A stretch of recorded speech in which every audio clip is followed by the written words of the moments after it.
see. That doesn't look right, does it? Oh, you know what? Wait. Maybe. Hold on. Let's see.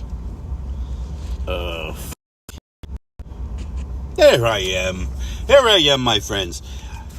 Oh, technology. It gets me every time. Sorry about that. And welcome. Good evening. And I hope that today, Monday's Day, has been enlightening for you. Now, today, starting hopefully today, we'll start applying captions to this because some of our listeners, obviously have a different experience, and so we'll be adding captions for them. So thank you for bringing that to my attention. Today, Dave asks a question about being pagan, and so I've decided to kind of address this in my form. We all have our own beliefs, and that, my friends, right there is perfect, because that is what makes being a spiritual being perfect. All right, that's what's so wonderful, is that we can all be just a little different, yet still come into the fold and be a part of this great connection to the spiritual realm. So, Dave, your question: how do I be a Norse pagan? Now, let's separate those two. All right. Firstly, I want to say pagan. All right. Pagan, my ancestors, particularly my great-grandparents and beyond, really disliked the word pagan. They really thought, quite honestly, that phrase, that word, was actually captured very early in early times, and it was captured and used by the growing monotheistic practices to identify, call out, and hopefully shame into joining people who were outside their fold, people who didn't feel, didn't think, didn't act the way they did.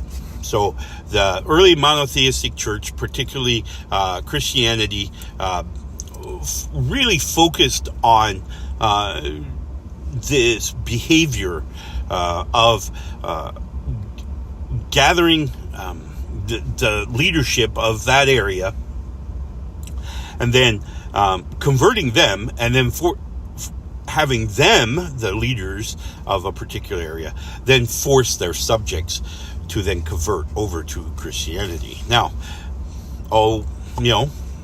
I'm not here to criticize nor judge. I am simply here to say that the word pagan comes from this time frame where people were identified as being outside the fold, different.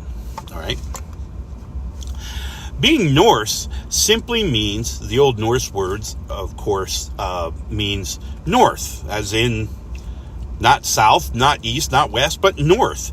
So Norse, identified from European perspective, Norse was Scandinavia, was, northern Germania, Denmark, what would become Denmark, certainly Norway, Sweden, kind of kicking up into Finland and certainly out to Iceland. All of these areas were kind of included, right? And then the UK was kind of separate, right? So they were kind of off to their own devices. So thinking about Norse and pagan, my ancestors have taught me, and this is my teachings, simply how I was taught and how I was raised, is that I am a Celtic Norse. In other words, I have ancestry that dates back to roughly 731 current era of what we've tracked. 731 current era northern Denmark. All right. And then I have ancestors who, going back about 12 to 1300s-ish, somewhere in there, in Waterford, Ireland. Now, Waterford, of course, being the settlement of Danes, roughly around 700, 800.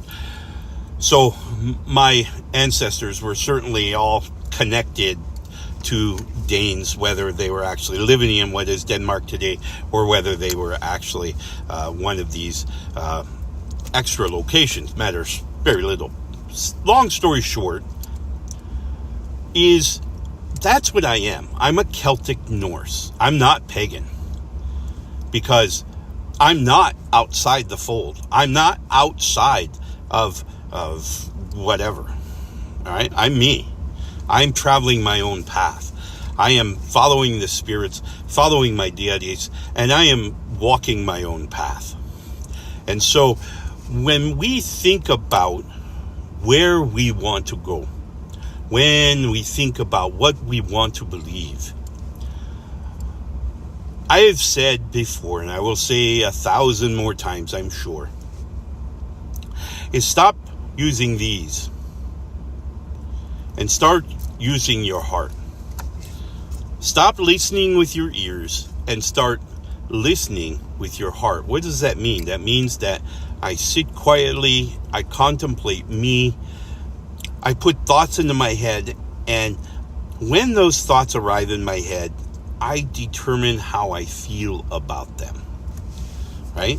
So, as an example, if I were to sit in quiet contemplation and I were to say, Othin, the All-Father, Othin, how do I feel about that? I feel reverence. I feel excited. I feel more energy. I feel stronger inside, right? Because that's what Othin does for me. If I were to say, as an example, if I were to say, well, Jesus healed the sick. Okay, but what does that mean down here? Doesn't mean anything. I heal the sick. I mean, I provide them with herbal remedies that they can heal themselves. I teach people how to heal themselves using sound or using herbs, using the magic, right? So, again, it's how I feel about it that makes me strong in belief or weak in belief. And when we're weak in belief, this is where things begin to get undermined, right? Because when we're weak in our beliefs, we can't really defend against these arguments or these debate points from other people. Maybe those people whom you care about. You care about their opinion, and that's okay. But we have to remember, when we care about other people's opinion of us, they need to care about our opinion of them too. It's a two-way street, right? So this isn't all for me or all for them. It's all for us. Everything, right? And this really goes to the harmony. Is how can I be harmonious yet be myself? And this is where paganism, or as I like to refer to it, spirituality, is so much bigger. It's such a much larger universe than we've been taught in our religious schools, right? There are no boxes in spirituality. Everything is fluid. We move around. We are driven. We move based on what we feel, right?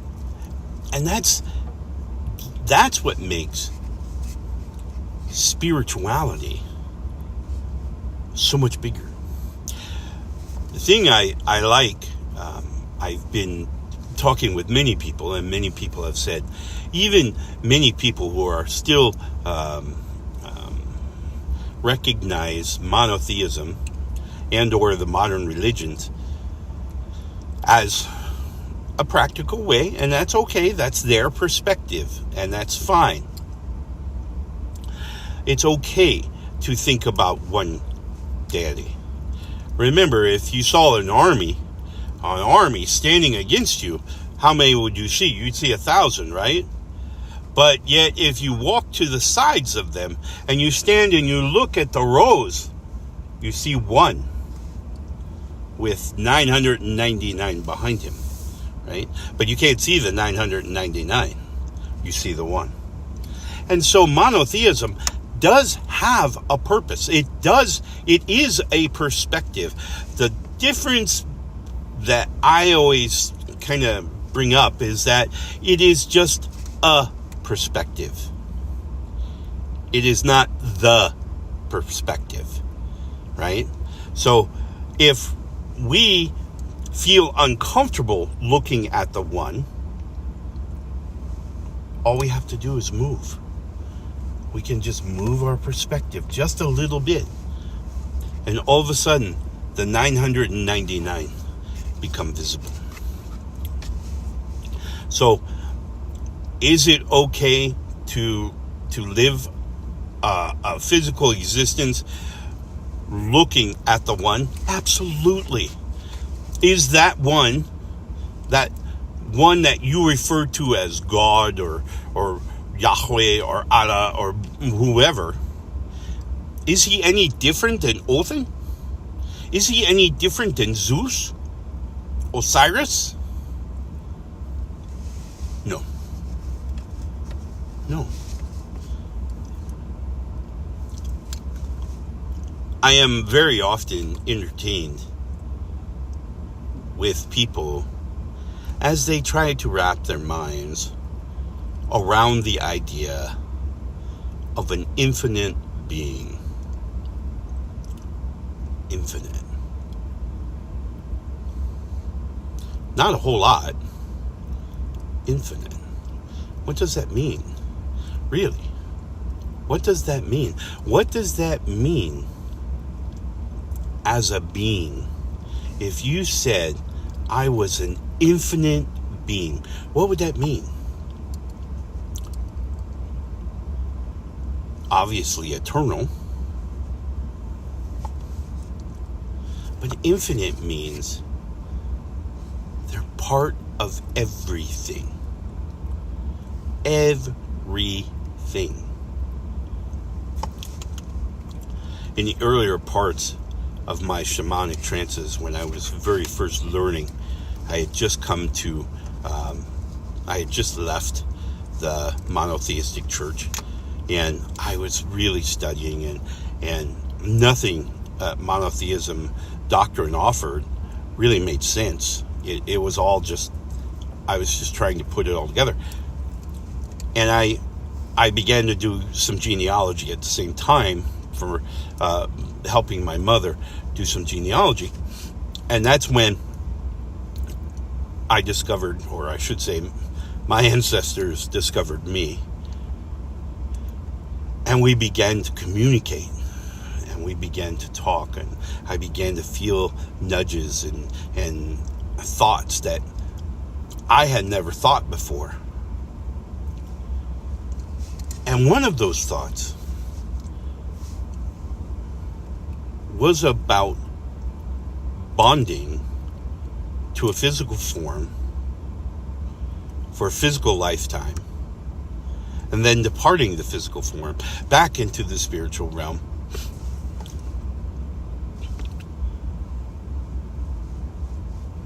where I relied on my emotional memories to further connect with and assist my descendants as they live their life. But one of the things that I discovered during this process was the assembly of my spiritual self. And in this assembly, there were many particles that came from other spiritual entities, just universally released energy. And a touch of energy from the deity. And all of it bundled together and formed in such a way that I became self-conscious, self-aware. I became me. As I bonded then to this physical form, my spiritual entity maintained these particles of energy given to it by a deity. So I could say, in all honesty, that there is a small fraction, a minuscule fraction of me that is actually part of a deity.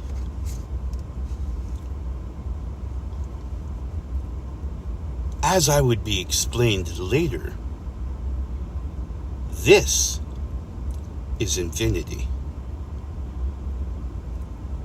Every living form that has ever been or ever will be has a particle of the deity within them. Within that particle is the ability to communicate our experiences. Now you say, I said, well, I'm sure the deities have seen it all by now, right? It's been a while. They probably got this stuff down pretty good by now. They do. Don't get me wrong, they do. But what they don't have is our interpretation, our perspective. Because remember, when we see things, we create an emotion. We create that chemistry. That chemistry comes up to our brain. Our brain then sets the emotional filters, which then brings in all of our sensory input through the filters into our memory.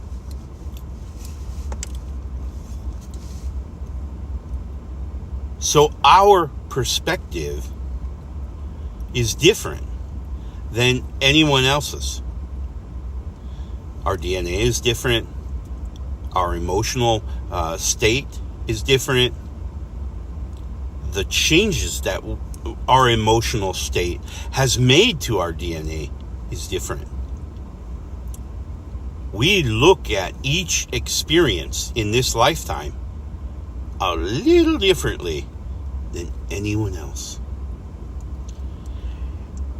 And it is through that perspective, through those little particles of deity within us, that we can communicate this, that the deity then retains the full, even greater perspective of each event, of every event, from every different way. Today, someone asked me about how these energies move back and forth, and his question stemmed around Yggdrasil, of course, the center tree of life in all the realms. Yggdrasil holds all 9 realms, according to Norse legend. And it has many branches that lead off into these different realms, such as the branch that holds Midgard. At its root, of course, Hel, Niflheim. At the top of the tree, of course, Asgard. The lands of the giants, the lands of the elves, the lands of the dwarves, all of the lands scattered throughout the tree. And then, if you remember from Norse legend, the eyebrow of Ymir, the giant who Odin and his brother Vili and Vi slayed to construct the realms.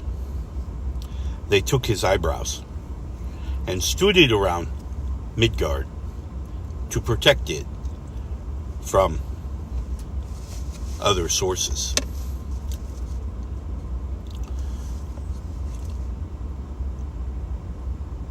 But here as we experience our lives, think of us as a leaf on a branch. In the leaf, we have the center stem, and the center stem connects us to the branch. We have many little veins that come off of the center stem, and they feed the leaf. At each junction of those veins on this main stem is a chakra. And the chakra allows us to move energy from an entry point at the base all the way through. Now, in this case, this top chakra, or the right where the stem meets the leaf, that chakra is the crown chakra. Okay? So, and then it just goes through the other chakras. But then the stem goes back into the branch goes into the trunk, and the trunk goes into what is Yggdrasil. All the experiences of all of our lives are commuted through this energy path back to Yggdrasil. There are 3 wells at the base of Yggdrasil at each root. Each of the major roots, there are 3 of them. And one we've spoken about before, and that's the well of Ur. The root has grown into the well, where it absorbs water, that it may drink and be fulfilled. But it deposits in the remaining water the experiences of all of the life forms throughout all of the realms. And in that water lies the experiences of an uncountable amount of life forms. So much so that Odin was willing to donate an eye, a physical eye, pop out of his head, that he may drink from this well, and he may gain the knowledge. He didn't gain knowledge and wisdom. He gained experiences at which to then interlink within his mind to form the wisdom. So, in that water of that well were the experiences of all of life. And when he drank from it, his brain processed those experiences that came in the drink, like our brain processes our physical sensory input, what we see, hear, taste, touch, smell. And it processed them in the same way, and it built the interrelationships between knowledge stacks all throughout his brain, forming an overwhelming strength within the wisdom of interrelating all of this knowledge. That was really what was gained as all those energies came back into Yggdrasil, that Yggdrasil would know all life fed Yggdrasil. So Odin experienced not only you and I's life, you and I's experiences, but he also gained other gods, other mythical animals, and other mythical people. He gained all of those experiences when he drank from the well of Ur. Now, for those of you who may not know Norse legend, this well is guarded by 3 sisters. They are the Norn, or the Norner sisters. Many refer to them as the Fates. The oldest sister, Urd, she'll actually visit you before your spiritual entity is bonded to your physical form. She will tell you how long you have in this physical form, how long our life will be. When we pass from this physical form, according to Norse legend, we will ascend back to our spiritual realm, and back we will go to see Skald. Skald will then evaluate us based on a tapestry that's sewn by the baby, Verdandi. Verdandi, of course, being the youngest of the three sisters, represents the future. She has woven a tapestry of your life, but not of the events, not like man has always done, where he chisels his accomplishments and his conquerings. She doesn't write that down. She records your response, your emotional response to events that occur to you.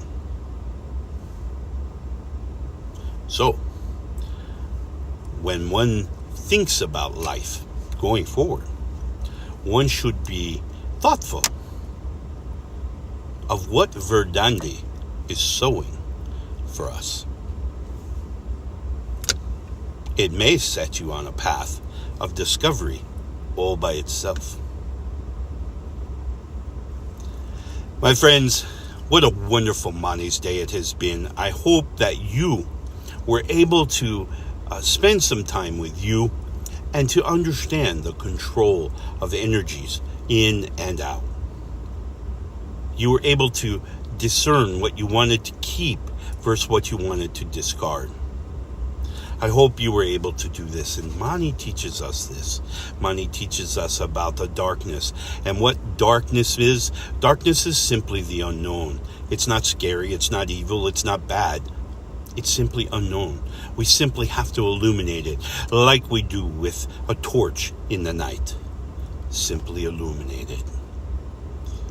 Illumination is done when we educate ourselves, when we sit down and we listen and we allow their ancestors to teach us, to help us to grow and to become who we should be, to come closer to our destiny. My friends, I wish you the very best remainder of your Mani's Day. For those of you who are still celebrating Mani's Day, for those of you who have already moved on to Tears Day, not to worry. We will see you bright and early tomorrow, Alaska time, and we will talk about the courage of Tyr. In the meantime, if you do get an opportunity, please visit our store, store.akulfhefnar.com. There you can find totems that can help you focus your energy, bring it down to a finite point, and there you can punch through even the murkiest of auras. So I hope you will take some time to do that. In the meantime, Dave, your shirt is on the way. I will get that boxed and in the mail bright and early tomorrow morning.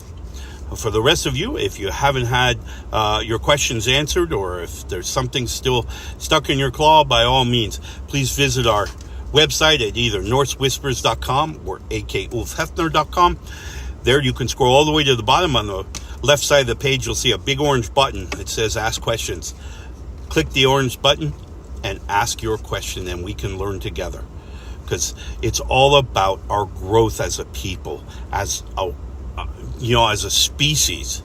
Forget race, forget sex, forget religion, forget all those other segregation points. Come together, harmonious. Find ways to join us together. Stop identifying ways to separate us. All right? My friends, love and light to you. May you have a wonderful Mani's Day.